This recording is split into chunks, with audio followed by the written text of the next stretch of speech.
Hi friends, welcome back to my channel. My name's Grace and today I'm going to be talking about the books I read in July. For those of you who don't know, I've been doing a reading challenge these past couple months. It started in June, just trying to lower my TBR throughout the summer using 30 prompts. These were the books I was supposed to read in July and I read like 6 of them. First I have Murder on the Orient Express by Agatha Christie, which was for the prompt of the earliest publication date, so basically the oldest book you owned.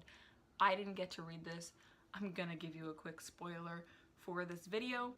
I didn't read a lot of these books because I was working like a freaking dog this past month and I had no time. I've been working 7 days a week and like I want to read.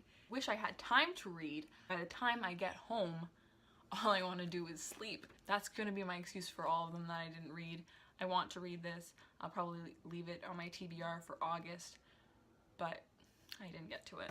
Next is Passenger by Alexandra Bracken, which I didn't read either, for the prompt of a book about time travel, and I really want to read this duology, I think it is. I really am excited about it. I'm interested in it. I love time travel, so I really want to read it. I'm thinking about doing a buddy read with Emmy Rose Reads. If you guys don't know who that is, I'll link her down below. She's the best. I love her videos so much and I'm so happy that her and I are friends. Anyway, we're gonna do a buddy read for this in September, I think we were discussing. So this, I actually feel better about that I didn't read it because now I get to do a buddy read with a really great person. Next I have The Strange and Beautiful Sorrows of Lavender by Leslye Walton. This was for the prompt of a book heavily focused on family, and I didn't get to read this. I started the first chapter, just didn't get around to it. Like, I liked it. It's beautifully written so far from what I can tell, but I don't have any time. So I'm gonna definitely keep this in my August TBR because I really want to read it and I'm very interested in it. And like, I hear amazing things. So I hope I get to this in August. I have Tiger Lily by Jodi, Lynn Anderson for a retelling. I have about 90 pages left. It's absolutely fantastic. One of the most beautiful books I've ever read. So interesting and intriguing and unique and wonderful, and it just really captures Peter Pan as the character and the story and really adds another dimension to Tiger Lily and her life and just explores just this world that was introduced in Disney's version and just makes it 100% better and more interesting and more logical. And I just love this so much, and I've been reading it for so long and I'm so sad I haven't finished it, but I want to like fully immerse myself every time I'm reading it. So this whole like reading 10 pages here and there at work on break is not working for me. But I really can't wait to finish this and I love it so far, and it's looking like it's going to be a 5-star read for me, probably one of my new favorites. Next I have What We Saw by Erin Hartzler for a book about feminism. I was gonna read this, then Dear Ijewele, or A Feminist Manifesto and 15 Suggestions came in the mail to me, and this just seemed much more fitting. I'm kind of at a loss for words because I read this at the beginning of the month and now I am blanking. Read it in one day, read it in one sitting. It was great. It's an essay basically, and just talking about how to raise a daughter as a feminist. And I really thought it was an interesting and thought-provoking work. A Million Junes by Emily Henry, which I did not read and I really want to read, but it was for the challenge of most recently purchased, and at the time of filming the video this was my most recently purchased, but since then I've bought other books because I don't know what a book buying ban is. I don't know how to follow any of my own rules, so I had to read How to Read Literature Like a Professor by Thomas C. Foster. I'm only a couple chapters in, but it's really interesting so far. I've been reading like a couple chapters here and there and I like it. I like to read about reading, and also I'm going into a creative writing program in September, so I think this will be useful. Next I have Leah on the Offbeat by Becky Albertalli for a book about music. I haven't read this yet. Next I have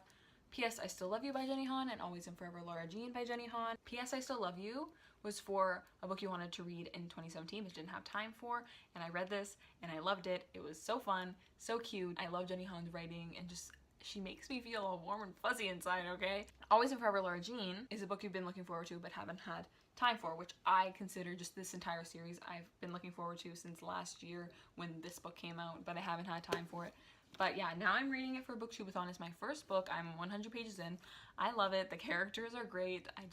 I don't know what to say. It's fun, light, just all around good. Seriously, I have a book featuring twins, which is I'll Give You the Sun.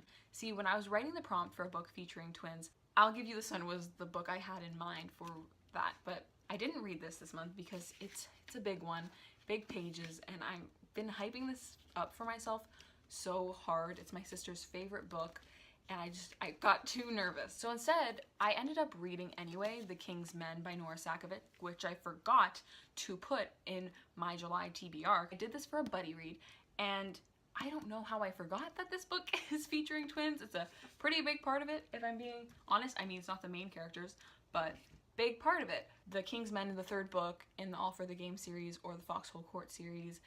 Wonderful book about a made-up sport called Exie and Neil Johnston. I always thought his name was Johnston. It's Jostin. Neil Jostin and his life on the run from his crime lord father, and I loved it. These characters are everything to me. That's it for the challenges. I only ended up reading 6 books of the challenge, and I didn't even finish all of them. I'm still in the middle of 1, 2, and 3, so that's how my reading month's going.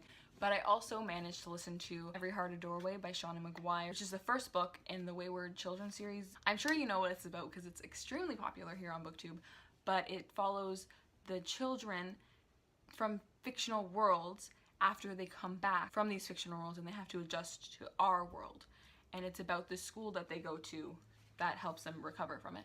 And it's extremely interesting. It was really good. It wasn't as good as I thought it would be based off all the hype. Like, I did find it interesting, but I wasn't really that attached to the characters. I felt like there was something missing. Maybe that was because I was waiting for something amazing to happen based off all this hype, or maybe I would have felt that either way, but I'm not sure. These are all the books I read in July. Not as much as I was hoping to, but I'm still happy with what I read considering all the time I was working.